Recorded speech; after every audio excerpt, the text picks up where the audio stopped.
Hello friends, welcome back to my YouTube channel. ಎಲ್ಲರಿಗಿದ್ದೀರಾ? ಎಲ್ಲರೂ ಚೆನ್ನಾಗಿದ್ದೀರಾ ಅನ್ಕೊಂತೀನಿ. ಇವತ್ತಿನ ಬ್ಲಾಗ್ ಬಂದು ಬೆಳಿಗ್ಗೆನೆ ಕರೆಂಟ್ ಬಂದಿದೆ ನಮಗೆ ಆ್ಯಕ್ಚುಲಿ ಇವಾಗ. ಅದಕ್ಕೋಸ್ಕರ ಇವಾಗ ನಾನು ಸಾಂಬಾರನ್ನ ಮಾಡಿಕೊಂಡು ರೆಡಿ ಮಾಡ್ಕೊಳ್ಳೋಣ ಅಂತ ಟೊಮೊಟೊ ಕರಿ ಮಾಡಿ ಚಪಾತಿ ಮಾಡ್ಕೊತೀನಿ.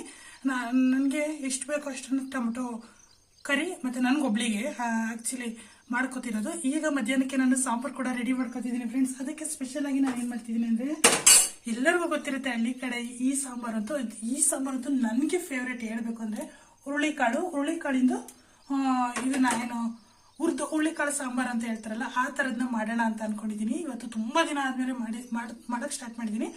ಇವತ್ತು ಮಾಡಿಬಿಟ್ಟು ಅದಕ್ಕೆ ಏನು ಜಾಸ್ತಿ ಇಂಗ್ರೀಡಿಯೆಂಟ್ಸು ಏನು ಹಾಕ್ತೀನಿ, ಏನೇನು ತೋರಿಸ್ತೀನಿ, ನನ್ನ ರೀತಿಲಿ ಯಾವ ರೀತಿ ಮಾಡ್ತೀನಿ ಅಂತ ಹೇಳ್ಬಿಟ್ಟು ನಾನು ಈ ವಿಡಿಯೋದಲ್ಲಿ ಶೇರ್ ಮಾಡ್ತೀನಿ. ನೋಡಿ, ಕೀಪ್ ವಾಚಿಂಗ್. ಯಾರೆಲ್ಲ ನನ್ನ ಚಾನಲ್ ನೋಡ್ತೀರಾ ಪ್ಲೀಸ್ ಸಬ್ಸ್ಕ್ರೈಬ್ ಮಾಡ್ಕೊಂಡು ಆಲ್ ಅಂತ ಬಟನ್ನ ಕ್ಲಿಕ್ ಮಾಡಿ, ಹಾಗೆ ಲೈಕ್, ಶೇರ್, ಕಮೆಂಟ್ ಎಲ್ಲ ಮಾಡಿ ಆದಷ್ಟು ವಿಡಿಯೋನ ಶೇರ್ ಮಾಡಿ ವಿಡಿಯೋಸ್ ನೋಡಿ ಅಂತ ಕೇಳ್ಕೊತೀನಿ. ಬನ್ನಿ ಸ್ಟಾರ್ಟ್ ಮಾಡೋಣ. ಈಗ ನೀವೀಗ ನೋಡ್ತಾ ಇರೋದು ಹುರುಳಿಕಾಳು. ಈ ಥರ ಹುರುಳಿಕಾಳನ್ನ ಕಲ್ಲು ಮಣ್ಣು ಏನು ಇಲ್ಲದೆ ಇರೋ ರೀತಿ ನೋಡಿಕೊಂಡು ತಕ್ಕೋಬೇಕಾಗುತ್ತೆ. ಇದರಲ್ಲಿ ಇದನ್ನು ನಾನಿವಾಗ ಸ್ವಲ್ಪ ಅಂದರೆ ಒಂಥರ ಚಿಟಪಟ ಅನ್ನೋವರೆಗೂ ಇದನ್ನು ಸ್ಟವ್ ಆನ್ ಮಾಡಿಕೊಂಡು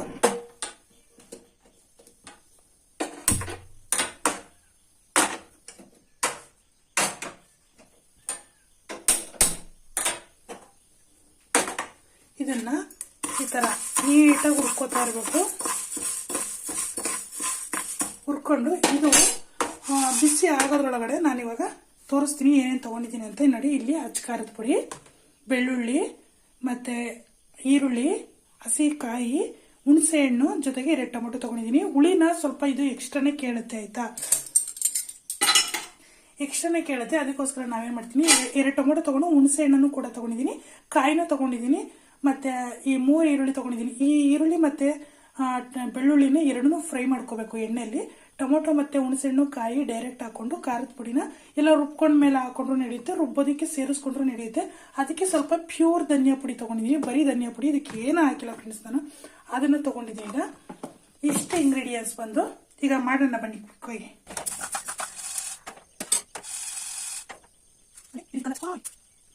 ಈ ರೀತಿ ಕಲರ್ ಚೇಂಜ್ ಆಗುವನು ಹುರಿದ್ಬಿಟ್ಟು ಒಂದು ಸೈಡ್ಗೆ ಎತ್ತಿಟ್ಕೋಬೇಕು.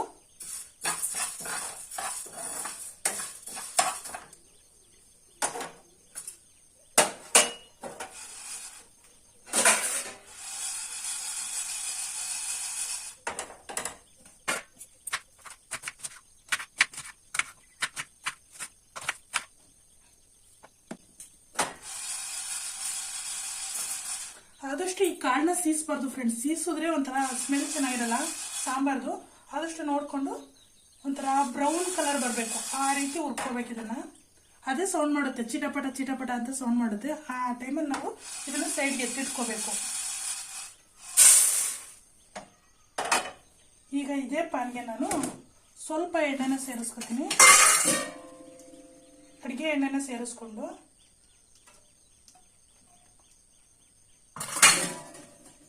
ಈರುಳ್ಳಿ ಮತ್ತು ಬೆಳ್ಳುಳ್ಳಿ ಎರಡನ್ನು ಮಾತ್ರ ಸೇರಿಸ್ಕೊತೀನಿ.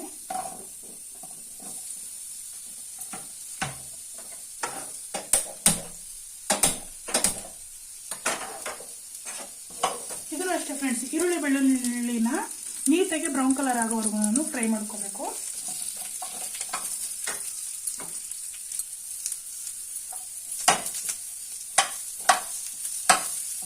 ಆದಷ್ಟು ಎಣ್ಣೆ ಕಡಿಮೆ ಹಾಕೊಂಡೆ ಫ್ರೈ ಮಾಡ್ಕೋಬೇಕು ಫ್ರೆಂಡ್ಸ್. ಈರುಳ್ಳಿ ಬೆಳ್ಳುಳ್ಳಿನ ಜಾಸ್ತಿ ಹಾಕ್ಬಾರ್ದು.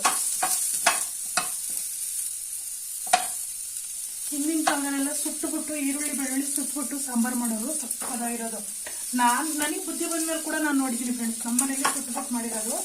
ಅಂದರೆ ಯುಗಾದಿ ಹಬ್ಬ ಟೈಮ್ಗಳಲ್ಲಿ ಒಬ್ಬಟ್ಟಿನ ಸಾರಿಗೆಲ್ಲ ನಾನು ಇತ್ತೀಚೆಗೆ ನಾವೀಗ ಈ ಥರ ಹುಡ್ಕೋತೀವಿ ಅಷ್ಟೇ.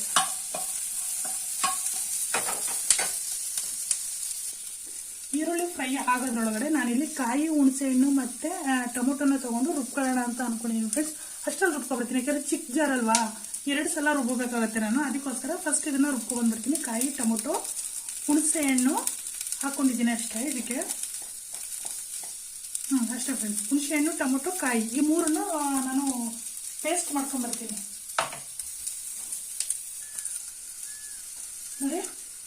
ನೋಡಿ, ಈ ತರ ಕ್ಲೀನ್ ಪೇಸ್ಟ್ ಆಗಿದೆ. ಇದೇ ತರ ಪೇಸ್ಟ್ ಆಗಿರ್ಬೇಕು ಮಸಾಲೆ ಬಂದು.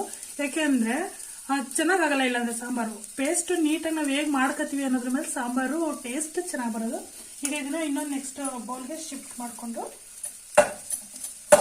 ಈಗ ಈರುಳ್ಳಿ ಫ್ರೈ ಆಗಿದೆಯಲ್ಲ, ಈರುಳ್ಳಿ ಬೆಳ್ಳುಳ್ಳಿ ಇದನ್ನ ಹಾಕೊಂಡು ಫ್ರೈ ಮಾಡ್ಕೊಬರ್ತೀನಿ. ಹುಣಸೆಹಣ್ಣು ಹಾಕಿರ್ತೀವಲ್ಲ ಫ್ರೆಂಡ್ಸ್, ಹುಣಸೆಹಣ್ಣು ಪೂರ್ತಿಯಾಗಿ ಇದಾಗಬೇಕು, ಗ್ರೈಂಡ್ ಆಗಬೇಕು. ಅಲ್ಲಿವರೆಗೂ ನಾವು ಅದನ್ನ ಪೇಸ್ಟ್ ಮಾಡಬೇಕಾಗುತ್ತೆ. ಇಲ್ಲ ಅಂದ್ರೆ ಒಂದು ಚೂರು ಚೆನ್ನಾಗಿರಲ್ಲ ಸಾಂಬಾರು.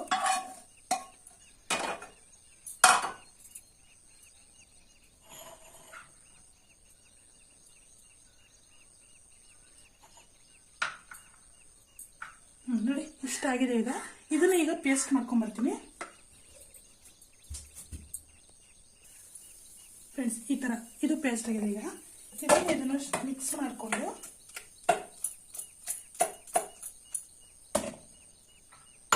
ಮಿಕ್ಸ್ ಮಾಡಿ ಇದಕ್ಕೆ ನಾನು ಅಚ್ಚ ಖಾರದ ಪುಡಿ ಸೇರಿಸ್ತೀನಿ. ಮಸಾಲೆಗೆ ಸೇರಿಸ್ಕೊಂಡು ಮಿಕ್ಸ್ ಮಾಡ್ಕೋಬೇಕು. ನಿಮ್ಗೆ ಏನಾದರೂ ಸಾಂಬಾರ್ಗೆ ಹಾಕಿ ಇದು ಮಾಡಿರ್ತೀವಿ ಅನ್ನೋದಕ್ಕಿಂತ ನಾನು 1.5 ಸ್ಪೂನು ಖಾರದ ಪುಡಿ ಸೇರಿಸ್ಕೊಂಡಿದ್ದೀನಿ. ಸ್ವಲ್ಪ ಖಾರ ಕಡಿಮೆ ಇದೆ, 1.5 ಸ್ಪೂನ್ ಸೇರಿಸ್ಕೊಂಡಿದ್ದೀನಿ. ಜೊತೆಗೆ ಧನಿಯಾ ಪುಡಿನ 3 ಸ್ಪೂನ್ ಸೇರಿಸ್ಕೊತೀನಿ. ಈ ಥರ ಸ್ಪೂನು, ಈ ಥರದ್ದು 3 ಸ್ಪೂನ್ ಹಾಕೋತೀನಿ.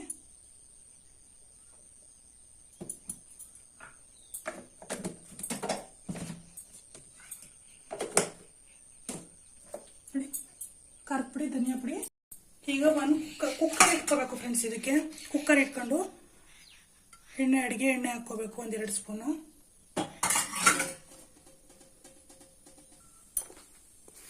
ಅದಕ್ಕೆ 1/4 ಸ್ಪೂನು ಸಾಸಿವೆ,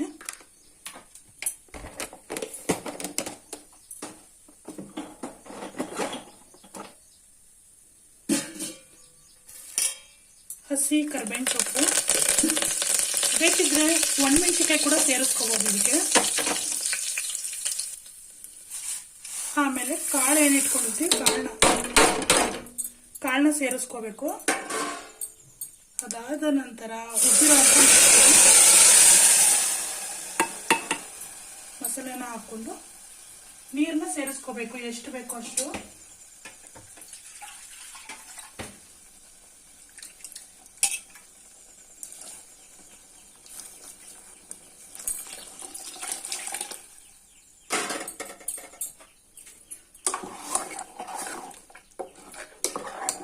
ನೀಟಾಗಿ ಮಿಕ್ಸ್ ಮಾಡಿಕೊಂಡು ರುಚಿಗೆ ತಕ್ಕಷ್ಟು ಉಪ್ಪನ್ನ ಸೇರಿಸ್ಕೋಬೇಕು.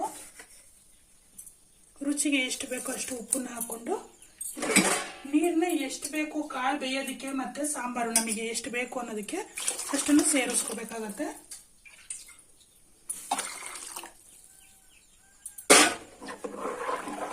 ಇನ್ನೊಂದ್ಸಲ ಉಪ್ಪನ್ನ ಹಾಕಿದ್ಮೇಲೆ ಮಿಕ್ಸ್ ಮಾಡಿ ಇದ್ರ ಮೇಲ್ಗಡೆ ಕೊತ್ತಂಬರಿ ಸೊಪ್ಪನ್ನ ಹಚ್ಚಿ ಕೂಡ ಹಾಕೋಬಹುದು. ಲಿಡ್ನ ಕ್ಲೋಸ್ ಮಾಡಿ 3 ವಿಷಲ್ ಕೂಗಿಸ್ಕೋಬೇಕು ಫ್ರೆಂಡ್ಸ್. ಕಾಳು ಸಾಫ್ಟ್ ಆಗಿ ಬೇಯಬೇಕು. ಅಲ್ಲಿವರೆಗೂ 3-4 ವಿಷಲ್, ಇಲ್ಲ 5 ವಿಷಲ್ ಬೇಕಾದ್ರೂ ಹೊಡಿಸ್ಕೋಬಹುದು. 5 ವಿಷಲ್ ಏನಕ್ಕೆ ಅಂದ್ರೆ ವಯಸ್ಸಾಗಿರೋರು ಯಾರಾದ್ರೂ ಮನೇಲಿದ್ರೆ ಅವ್ರಿಗೆ ತಿನ್ನೋದಕ್ಕೆ ಈಸಿ ಆಗುತ್ತೆ ಅಂತ 4 ವಿಷಲ್ ಹೊಡಿಸ್ಕೊಂಡ್ರೆ ನೀಟಾಗಿ ಬೆಂದಿರುತ್ತೆ ಫ್ರೆಂಡ್ಸ್. ಇದು ನೋಡಿ ಸಖತ್ ಟೇಸ್ಟಿಯಾಗಿರುವಂಥ ಸಾಂಬಾರು ಕೂಡ ರೆಡಿಯಾಗಿದೆ. ಈ ಥರ ಒಳ್ಳೆ ರೆಸಿಪಿಗಳನ್ನ ನಿಮಗೆ ಶೇರ್ ಮಾಡ್ತಾ ಇರ್ತೀನಿ. ನನ್ನ ಚಾನಲ್ನ ಸಬ್ಸ್ಕ್ರೈಬ್ ಮಾಡ್ಕೊಂಡು ಆಲಂತ ಬಟನ್ನ ಕ್ಲಿಕ್ ಮಾಡಿ, ಹಾಗೆ ಲೈಕ್, ಶೇರ್, ಕಮೆಂಟ್ ಮಾಡಿ. ಸಖತ್ತಾಗಿದೆ ಫ್ರೆಂಡ್ಸ್. ಇದಕ್ಕೆ ಏನು ಹಾಕಲ್ಲ, ಆಲೂಗಡ್ಡೆ ಏನು ಹಾಕಂಗಿಲ್ಲ. ಘಮ ಅಂತ ಇರುತ್ತೆ. ಇದನ್ನ ಸೂಪ್ ತರ ಕೂಡ ಕುಡಿಬಹುದು. ಸಖತ್ತಾಗಿದೆ. Take care. ನೆಕ್ಸ್ಟ್ ವಿಡಿಯೋದಲ್ಲಿ ಒಂದು ಹೊಸ ರೆಸಿಪಿ ಜೊತೆ ಮತ್ತೆ ಸಿಗ್ತೀನಿ. ಬಾಯ್.